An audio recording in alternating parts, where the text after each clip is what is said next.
He had a great column on WND.com. Curtis Ellis, the executive director of the American Jobs Alliance, and fighting with me every day against the evils of the globalist slave trade network. Curtis, good to have you. Booyah. Good to be here. We're fighting, baby. I know. You know what, Curtis? I got to hand it to you. You were right there with me in Cleveland in the parking garage. Doesn't it seem like surreal that we were there? And then you were with me at the Democratic National Convention, where at least we were crammed in like sardines right at the arena floor. But it was better than being in the parking garage. I didn't like the parking garage. You didn't like the parking garage? Parking garage was a freak show. There was a great parade going by all the time. You'd say, "Oh, look, there goes Dan Rather. Oh, look, there's Triumph the Insult Comic Dog. There's the fake Roger Ailes. There's Milo Yiannopoulos." There was always a parade of people going by. It was pretty bizarre. Well, that if there was one good thing about especially where we were in the parking garage, where my booth was that was on the way. You had to pass us to get to all the big time TV media stations, so you had to go right by us. You were very close to the CNN grill where they were giving away smoothies and oatmeal and breakfast stuff, and you weren't far from the Google coffee bar either, where they were giving away. That was free the good espresso. news. Now, the good news about the Cleveland convention is they had the Google coffee bar. It opened at 7 o'clock. We learned very quickly you couldn't get anything at the 7 o'clock hour because there's a long line.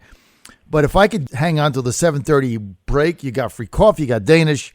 At the Democratic convention, you got nothing. Nothing. A cup of coffee was $5. The first day I was there, I got a cup of coffee, and they didn't have bagels, so I got something in a wrapper, like a muffin or something. $12. It's amazing. The Democrats are the party of free stuff for everybody, but they made all the journalists and everybody else pay through the nose for food. Water was $4.50 a bottle. For a little bottle of water, it's $4.50. The Republicans, which are all about capitalism and earning your living, and you've got Donald Trump, who's the billionaire builder and all that, as their nominee. They're giving away stuff. They're giving away food. It's like socialism for the journalists. Everything free. You're fed. I don't know. It was wacky.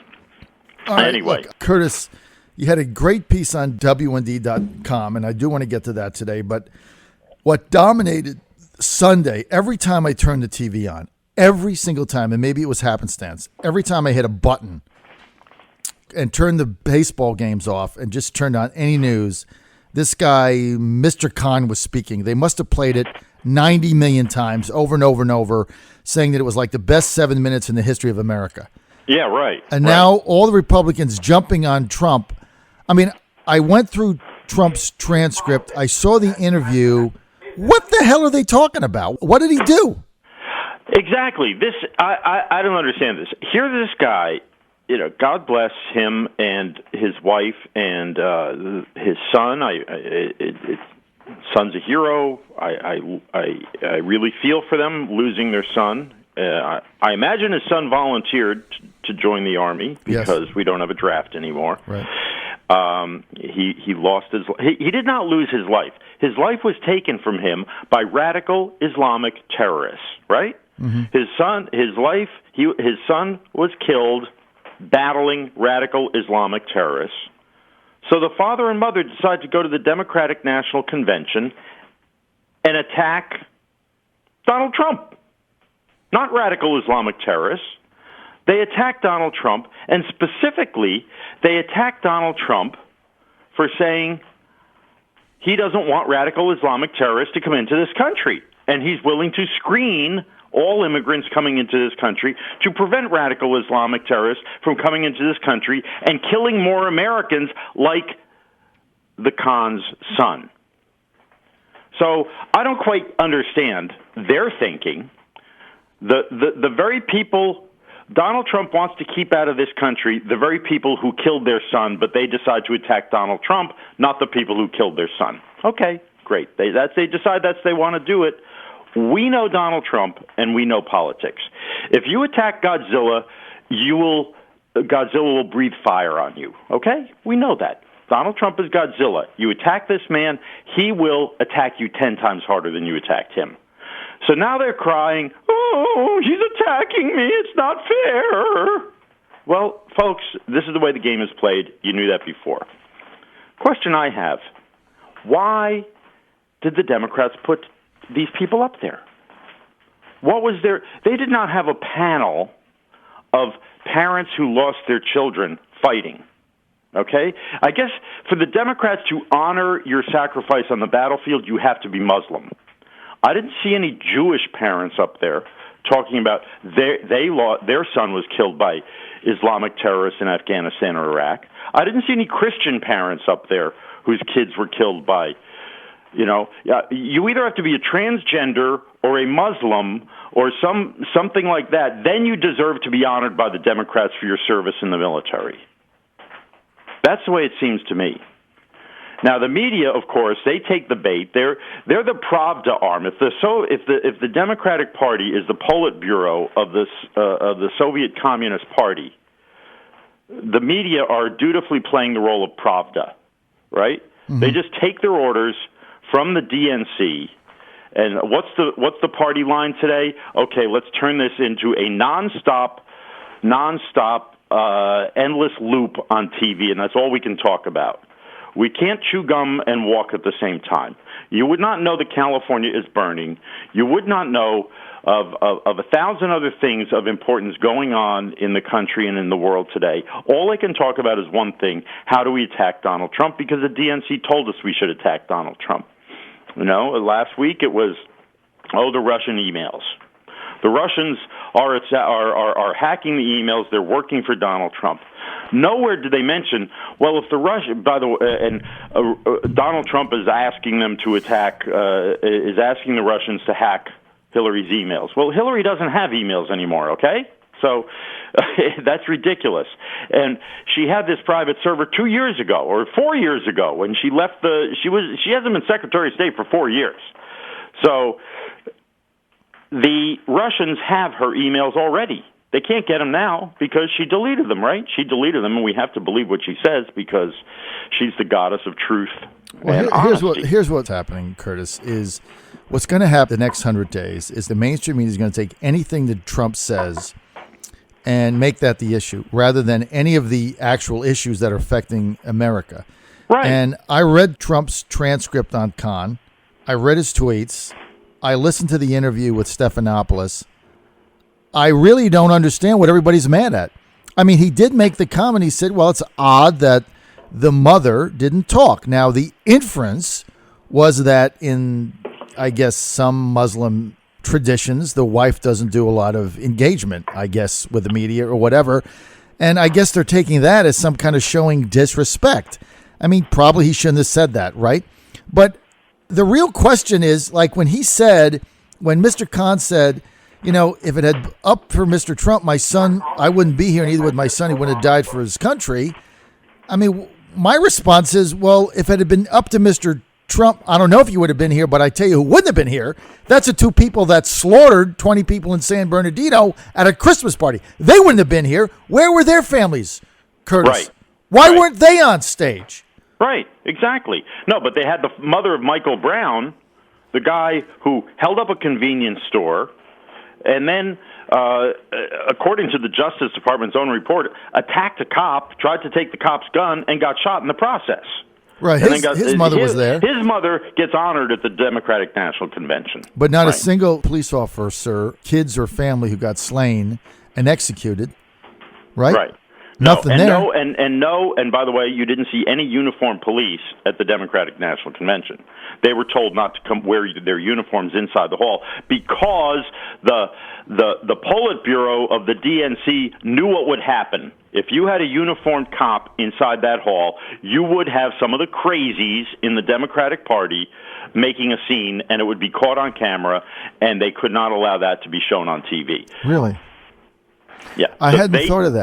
They gave the order to the Philadelphia police, no uniforms inside the convention hall. All right, now I'm trying to think. I was there all 4 days. I don't think I saw one inside the hall. Now, I saw many of them outside. Right. So maybe outside, I didn't make the connection because outside there were thousands of Philadelphia and other police uniform. I'm trying to get in the place. and especially around the Bernie Sanders perimeter. But now that you think of it, I'm just trying to think back. I don't think I saw one. I think you're right. You didn't. I don't think I saw one. I can't remember one. There were these guys in suits, and they had little red lapel pins. Those were the cops. Now, I do remember... There were police inside, but they were not in the uniform. That's right. There were not any. Now, in Cleveland, they were all over the place. Oh, yeah. Now, I remember... So back to Khan. So I'm wondering, what do the Democrats hope to gain by this? I have a feeling before Khan and his lovely wife appeared... Or let's put it this way. By having Khan and his wife speak at the convention, did they hope to win the Muslim vote? I have a feeling the Democrats had the Muslim vote already. Mm-hmm. I don't think the Muslims in America, most of them in Dearborn, Michigan, or wherever they live, are going to be voting for Donald Trump. I think a lot of them will, actually, but, probably the big majority, super majority, not. So the Democrats didn't win that vote. So, and the Trump supporters, are they going to side with Trump?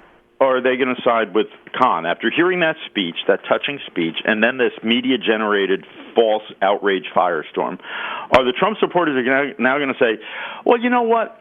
I used to like Donald Trump and used to think that it's a good idea to to screen Muslims, to screen people, potential terrorists, before they come into this country. But now I decided I'm going to go with the Democrats and the Muslims. The Democrats are the party of the Muslims, so I think I'm going to vote for them in November. I don't think that's going to happen either. So I'm not quite sure what they were thinking.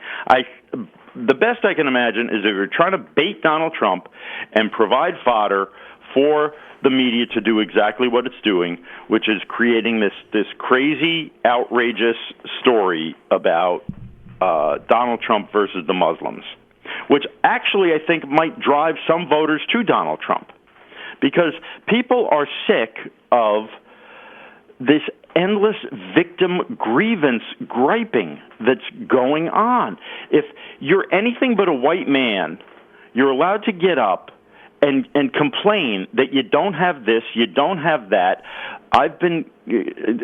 America's crapped on me. They've kept me down. The man has been bad to me. The reason I have bad hair or no money or a hangnail is because of America. And the Democratic Party is going to take care of you. People are sick of this. And now the top of the most oppressed, the most oppressed people in the world, in the country, is Muslims. Muslims are the new blacks. It used to be blacks were oppressed. Now it's Muslims are more oppressed, and transgenders. If I were a black man, I'd be saying, what is this? Why do Muslims and transgender get more attention than I do as being oppressed? I mean, the whole thing is ridiculous. That's actually, that's meant to be a facetious statement, folks, okay? It's like now you have to, according to the media, you have to label everything. You hear Donald Trump talk about Russia, if you're listening, please find those emails, and they say, is that a joke? I can't believe that's a joke. That doesn't sound like a joke to me. These idiots on CNN, you see why they work for CNN and not Comedy Central. They don't even know how to read a joke or understand one. Well, when I was there and I was watching the Trump statement live, and I laughed. I thought it was a joke. I thought it was funny. I'm like, boy, the guy. Very funny. At least Trump, if he becomes president, we're going to have a president with a great sense of humor. It was biting and sarcastic, but I thought it was a joke, and it made me laugh. And then all of a sudden they're saying, well, he should be brought up on treason. Well, first of all, it was a joke. Second of all, what's the treason if all of her emails that she said she deleted were about baby showers, yoga, and who's making the turkey dinner dressing? What's treasonous about that? I mean, there was supposed to be emails that didn't have anything to do with the government. So, look, the whole thing is nonsense. The whole thing's nonsense. I think the media is exposing themselves as complete and utter fools. I think the American people, most people, don't pay attention to this. If CNN had people watching 24 hours a day, the way they talk about this stuff 24 hours a day, they'd have much higher ratings than they do. And most people are watching Everyone Loves Raymond reruns or something. So they don't pay attention. They're going to start paying attention in the middle of October, which is when WikiLeaks is going to release the really interesting emails. The point is, on this whole email thing, if the Russians have her email, and they probably do, and so do the Chinese, and so do the Iranians, and so do the Israelis, they have these emails. If there's something more in there than yoga lessons, what time is my yoga lesson? I need a yoga lesson because I have to learn how to stretch the truth. I have to learn how to contort myself into pretzels as I do every day on TV. If there's something in there more than yoga lessons, and it's obvious that she's been lying, and it becomes obvious that she's been lying to us, then Hillary Clinton is totally compromised by these foreign intelligence services. She can be blackmailed. They can say, well, Hillary, we happen to have those emails where you say, go ahead, sell the uranium mine to the Russians, and because we're going to get a $5 million donation to the Clinton Foundation. We have that email, Hillary, so you better do what we say or we're going to release it. And that's how this game works, right? So, but the media doesn't even go down that path because that's not what the DNC Politburo tells them to do. But all right, she's got man. a lot of problems, as I wrote about in my column. Hillary's got a lot of problems. Go to here. WND.com, Curtis Ellis, WND.com. Great column. We're with Curtis Ellis. He's the executive director of the American Jobs Alliance, a founding sponsor of the John Fredericks Show. Curtis, we're going to Milwaukee this weekend. I think Paul Ryan might. There's a shot he might get upset. I don't know the depth of it. We're trying to get some polling information. I'm going to keep you in the loop on that. He's our public enemy number one, no question. But look, I agree with you. I think that this whole con thing is going to backfire on the Democrats because if you're agreeing with him, there's no way you are voting for Trump anyway. But I think the level of political correctness that is now coming out of this is so bizarre and so asinine. I think people that are kind of in the middle, I think it's going to drive them to Trump. I think it's going to blow up in their face. Yeah, look, the Democrats, Hillary has two problems. She's disconnected from the people she needs to win, and the message is disconnected from reality, right? Look, she's out there, the whole DNC was out there, Donald Trump says America, make America great again. We say America's already great. Well, look, everybody knows this economy stinks. We got 1.2% GDP that just came out. Hey, man, we're out of time. I do got to read this. Okay. I got to read this text from Eric in Williamsburg who says, ding, ding, ding. This guy gets it. Dead on target war to Curtis Ellis. So you got a fan out there. Ding, ding, ding. Yay! Keep it right here on the John Fredericks Radio Network.